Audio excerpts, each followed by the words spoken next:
Hey there. So, a frequent question that we get asked by new clients is, will my cleaner show up at the exact time that my appointment is booked for? And that's a great question because, of course, you need to try and plan your day around your appointment. From our side, of course, it always makes our life easier when we have everything nice and neatly scheduled.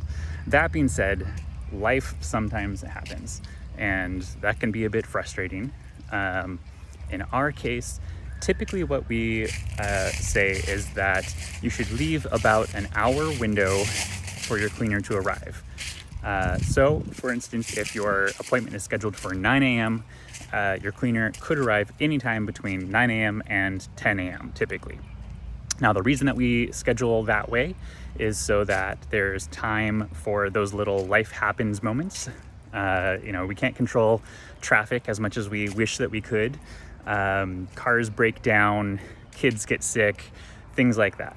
So we always book everything with a 1 hour arrival window to allow for a little bit of extra time.